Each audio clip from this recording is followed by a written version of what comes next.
Hello and welcome to Jack Bros, a fun little Virtual Boy game, action puzzler, uh,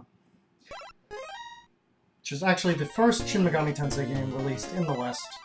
It's a neat little speed game with a lot of interesting tech and strategies to it, and we're going to get right into it.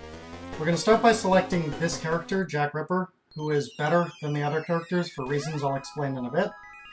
The goal of this game is quite simple. You pick up all the keys on a floor, that unlocks the path to the next floor, and you move down. Little enemies here. These are slimes. They're the first enemies. They die in one hit.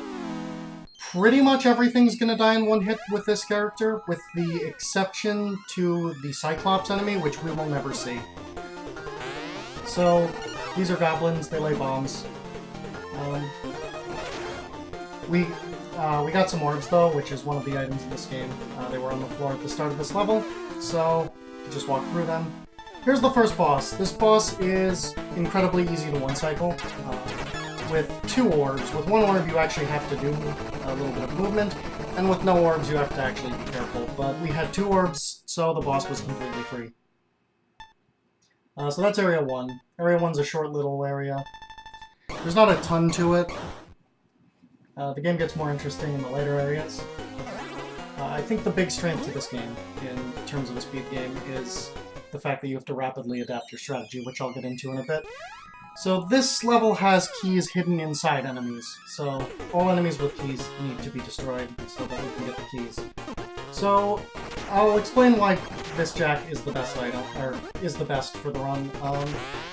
So both other characters, Jack Frost and Pyro Jack, who you might recognize from the Shin Megami Tensei series and being Atlus's mascots, have projectiles that don't instant kill enemies. That's not as good. They also walk slower. Anyway, we got perfect RNG there. You'll notice that I became invincible and moved fast there. That's due to the potion item, which gives you temporary invincibility and makes you move really fast. The one here is guaranteed. So, the enemy movement RNG just there was actually pretty much perfect. We got really lucky with the RNG at the beginning of this run. A bit of a spoiler here. It's a little worse towards the end. It's a lot worse. Anyway, so we're coming up on the second boss now. After this easy rock-pushing puzzle that serves as an introduction. We have 2 orbs, which is good for this boss. Ideally we'd have 3, but it doesn't make a huge difference. This just lets us stand inside. This boss is practically free. The only thing to watch out for is that spew of rocks that comes out of its eyes. If you are pointing your knife at it, you'll get bounced back, and that wastes time. Just the amount of time to walk back to the boss, so it's not a huge deal, but it is a deal. And as you can see, that was pretty much the best RNG I've ever gotten in Grim Reaper's Castle. So now we get to meet Paradise, which is our next enemy type. They basically are just spikes that close in on you. They're not too exciting. Basically, just don't get hit by the spikes. So we have teleport points if you heck up this puzzle. But I'm not going to heck up the puzzle into the puzzle answer. It's just a simple rock push puzzle to get the rock out of the way. You could push it the wrong way. And it's likely you'll do it the wrong way the first time as a casual player. The room's laid out, but you know, this is a speedrun, so I kind of know what I'm doing. So, invincibility potion there, which was incredibly lucky, just lets us zoom straight through that area onto the next floor. This is where paths start to branch, and you have to choose which way to go. There was an exit to the north and an exit to the south. The south exit is faster, so we take the south exit, which is, you know, pretty much always with those drops. It's guaranteed there. So that enemy just there that you walk through very fast is... Honestly, I forget the name, but I always just call them Dark Nuts after the Legend of Zelda enemies. They have shields in front, and you have to get behind them or trick them at corners, but I damage boosted through it, which was an intentional move to not have to do it. So enemies we're going to notice on this floor, the new enemies, which aren't really even enemies, to be honest. You see those little ghost things? Those are poltergeists. They always drop 50 health, which are the little clocks that restore health. Because health is time, if you haven't noticed. You don't have to be super careful about balancing health in the first 3 floors, but you do later on. So they're mostly ignored at this point in the game. They always drop 50 health, except for in hard mode, where sometimes they drop a key. So this boss is Vampire.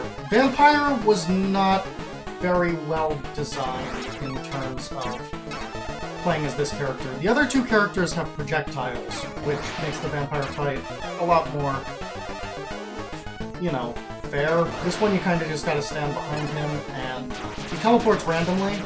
What I just did there is I used a Jack Star, which you'll notice those 4 little stars at the bottom. I can press a button to do a Jack attack, which is basically a screen clear, or a set amount of damage on each boss.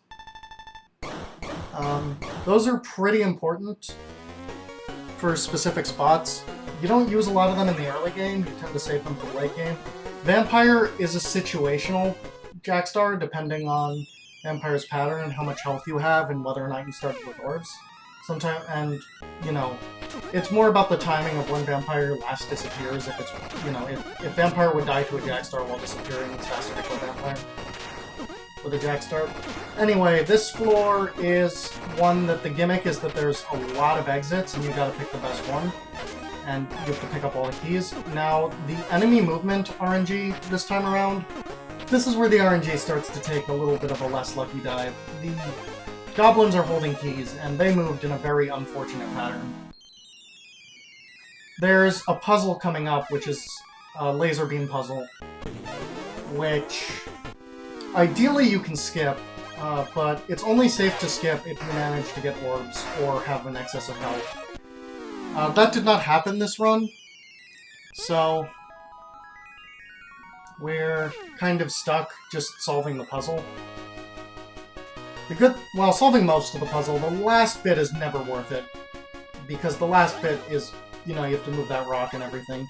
I picked up the health there just because I was running so low on health with the bad RNG that I felt the need to play it a little safe. So here we need Dark Zones. Dark Zones are just areas you can't see behind. In hard mode, they're used very deceivingly. So that there is a special time bonus. There's 2 forms of special time bonuses. One of them you get for just clearing enemies off a screen fast enough. Now, ironically enough, you usually want to avoid special time bonuses. They're slow, you have to wait for the animation to play out. And they restore health as time. But, you know, in this run, I kind of was forced to take it because I was so low on health that it wouldn't have been safe to continue otherwise. So I took the extra time bonus. The time-based ones are actually very easy to accidentally get when you're playing the game quickly. It's kind of hard to tell the window of how long you have to do it. There's another type of special time bonus, which is the reason, if you'll notice, I always make sure to attack on every screen. You get one for clearing a screen without attacking, and it's a smaller one. Now, I was very lucky there to get the orbs, because that means I can skip this puzzle, and this puzzle is slow. Unfortunately, I'm very low on health, and I'm very low on... I only have 5 Jack Stars. Ideally, you want 9 Jack Stars for the final boss, and just because the final boss can be a little slow, and killing it with Jack Stars is a lot faster. Not that it will die completely from Jack Stars, it does a lot of health, but doing the Jack Star damage is fast, especially when you constantly have to dodge it, too. So, those beams that shot are paralysis beams. They keep you frozen in place for a while. Sometimes you're forced to take a hit, sometimes you're not. Anyway, doing a screen clear attack gets rid of all projectiles on the screen, so I took care of that. Because I was so low on health, I played it safe and did that. The RNG in Dragon's Belly here wasn't that great, so I lost a bunch of time to Dragon's Belly. Which is a little unfortunate, but it is what it is. So I should probably explain, the Screen Clear attack is only a Screen Clear attack for this character. Jack Frost has a freeze all enemy in place attacks, which is kinda useless, and Pyrojack has a do massive damage to all enemies attack, which is useful, but it's just a strict downgrade from clear all enemies off the screen. And of course with bosses, they always do the same thing. It's actually coming up on this stage where we're going to use Jack Stars to not deal with bosses, and I'll explain that when we come to it. But for right now, this is Mecha Fortress, and if you're playing this game casually, the game's challenging. The game is, quite challenging. But this is where the game really starts to ramp up difficulty if you're a casual player, especially if you're not playing as this character, because not only is this character faster, he's actually easier to play as than the other characters, despite what you might initially think, because he lacks a projectile attack. But there we go. You always get hit by the first flame in that, because it sets up the cycle perfectly that you can just walk around the loop. It's just the fastest way to do it. This puzzle's very slow. You'll notice that there's a rock there. You're supposed to push it all the way down and then back up to block off this laser. But that would take a very long time, so there's a key. If I was doing worse on health, there's always a 30 health there to pick up. There's a Jack Star on the right, which for a single Jack Star, it's not really worth getting out of the way for it. So the Jack Star is basically never picked up. If I had less than 3 Jack Stars, I might pick it up. But this is a very low amount of Jack Stars to have. This is the place where this run actually is, that's the worst RNG that I got in this run, was how few Jack Stars dropped, because, enemies can drop anything. So, walking straight through the middle is the fastest way to do that. To save health, I actually get hit by most enemies, because they do less damage than the things do. So that's our new enemy, the Cyclops. Now, I'm going to kill an enemy here first, but then I'm going to do that. The reason I kill that enemy first is it saves a slight amount of time before this happened, which gives me a slight amount more time to pick up any items in case something useful dropped before it despawns. That Jack Star is always there. So, this room is... So those Cyclops enemies, the reason I kill them before they spawn is, 1, they do not die in one hit like everything else. They have a lot of health.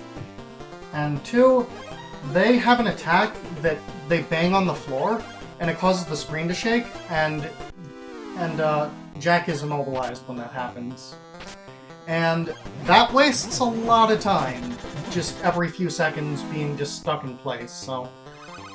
And any floor with Cyclops, I throw a Jack Star down immediately. It is not worth the amount of time, ever, to not use a Jack Star on a stage with Cyclops. So this floor... there's not actually a lot to it, but at least when I was playing casually, this is where I would keep dying. I would just run out of time here. As I said before, for a casual player, Mecha Fortress is where the game gets really hard. Crystal Palace is its own beast, but we'll get to that later.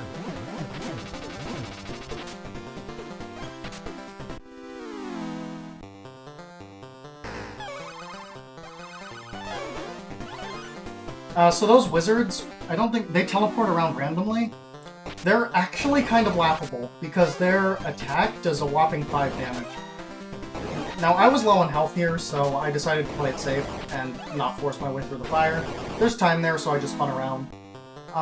Although I get a lot of health back this stage, so if I wasn't using Marathon strats for the sake of this video, I probably would have just gone through. So yeah, this stage, couple ghosts, couple keys. You can see the ghosts always drop health. This is the first time I actually kill them, mostly because they're in my way.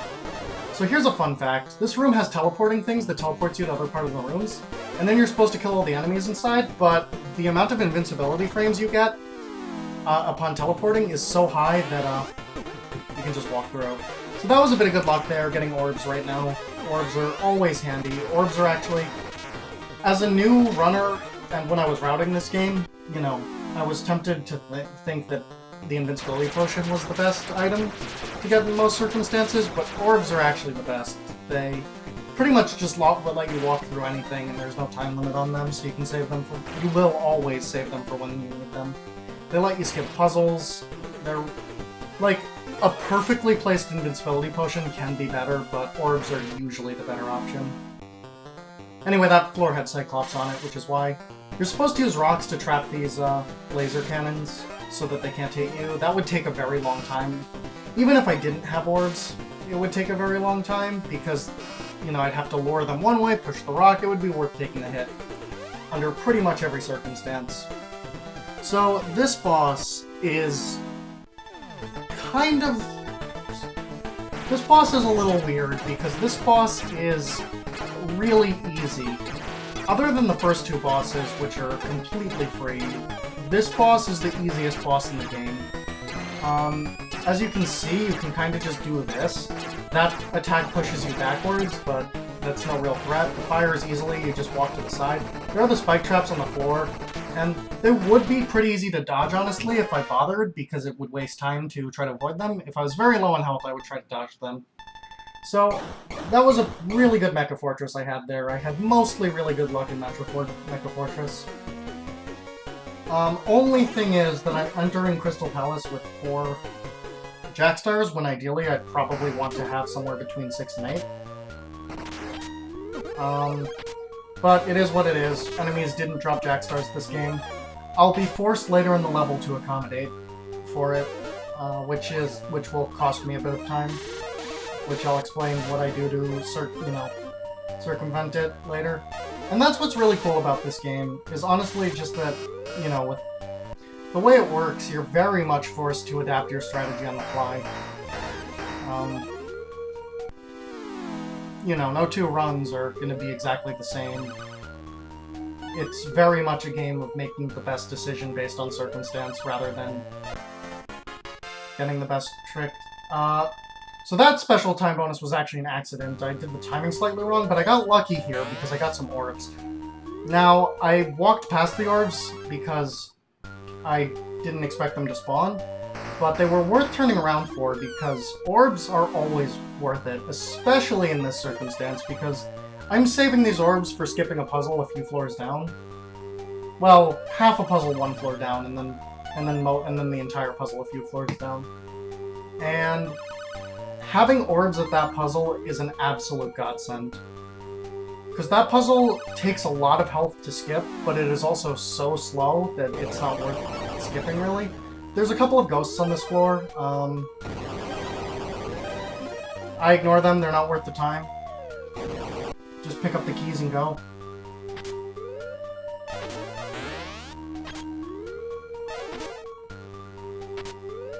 So I actually did avoid the puzzle there.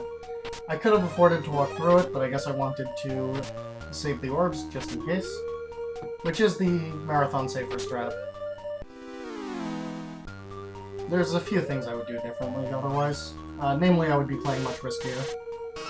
So, as you can see, I'm supposed to move these rocks to, you know, basically make it so I'm safe on both sides from these laser cannons, but that would take a very long time, so I don't do it. Now, it's faster to take that teleporter out of the room and then jump back down than it is to walk all the way back, which is why I do that. This room is a skippable puzzle, but it is almost never worth skipping this puzzle because you get to hit these things and see what they drop. These laser beams actually have one of the best spawn rates of good items, and this room is almost always worth clearing out, especially with my lack of Jack Stars.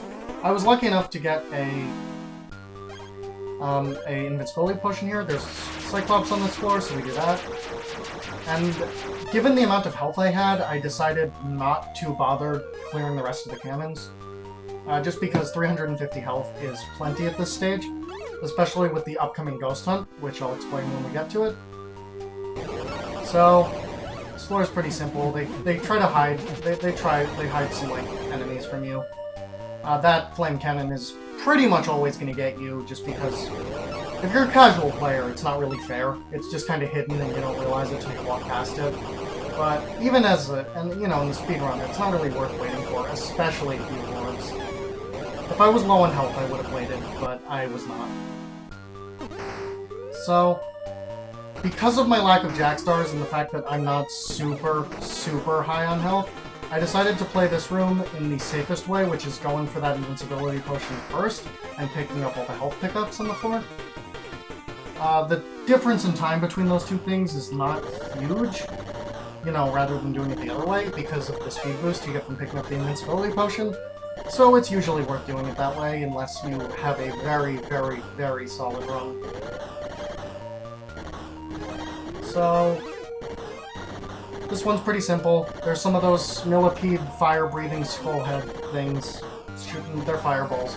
Fireballs do a laughably small amount of damage, so it's fine to just walk whichever.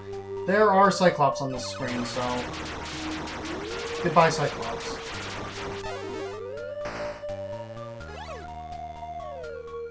Pick up the keys, make sure to get that Jack Star, because I need it. That room always balances out Jack Star.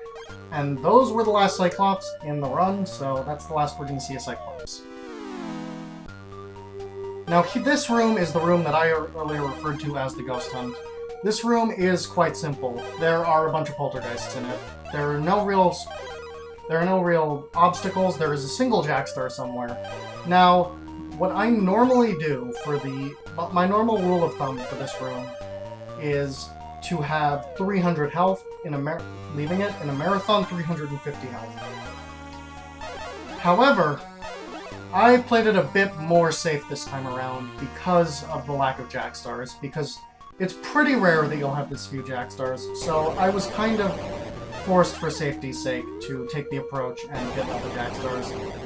This room combines Dark Nuts, and no, I'm not going to call them by what they actually are, I don't even remember. With these things. I got some orbs, which was pretty good. Let me skip a bunch of the puzzle here. Because, you know, orbs are good. Orbs are really good. Made that just in time, cut that a little close, but the penalty, it was worth the risk was worth the reward. So yeah, here we go. We're getting very close to the end of the game here. We just have a handful more floors. So this is an easy puzzle. I actually accidentally walk into a wizard there. Oops.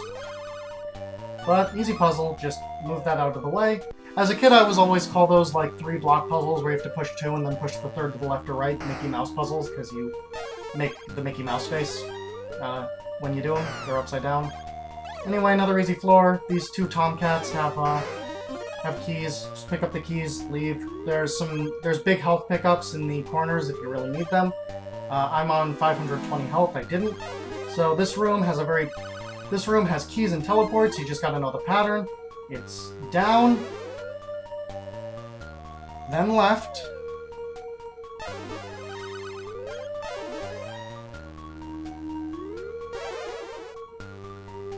then up,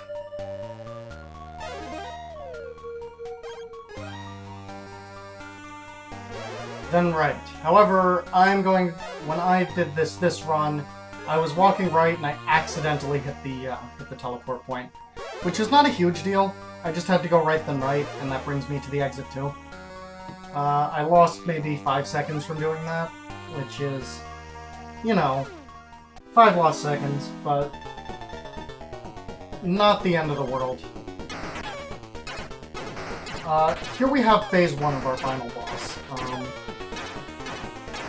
This boss is really tough, both in a speedrun and casually. If you're playing this game casually, and you can actually, and you can beat this boss, especially because if you die, you gotta go all the way back to the beginning of Crystal Palace, which, as you can see in my splits, was the best I've ever done it is in 8 minutes, so that's redoing that whole thing to get another chance at this boss. And if you did a worse job on the stage than I did, you would not have the resources I have. This boss is absolutely brutal, with the 2 Paradise coming at you all the time, and the attacks the boss does, the proximity to the boss, especially as this character you have to get to. Not that it's easier as other characters. It's actually significantly harder. This boss's difficulty and the fact that you have to keep walking away from it to move the Paradises, because they won't move if you're standing in the same place, is the reason that I like to have the full 9 Jack Stars here. But I was able to compensate. I overdid it with the health a little bit. Just slightly. It was worth it for safety.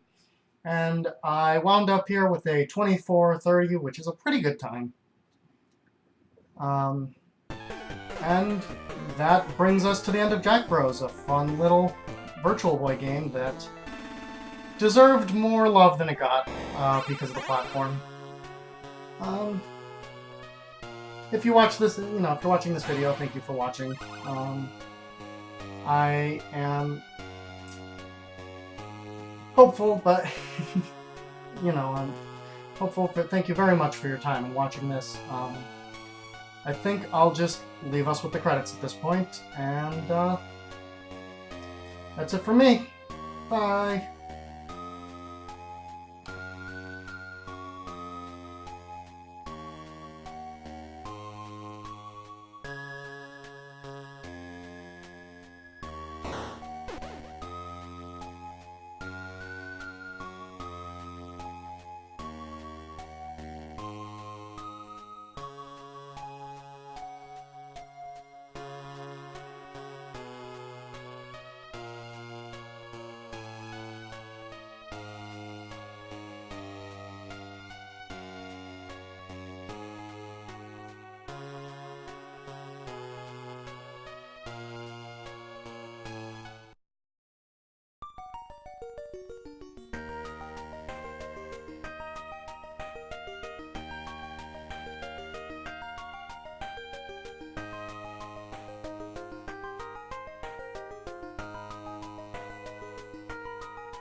Secret hard mode.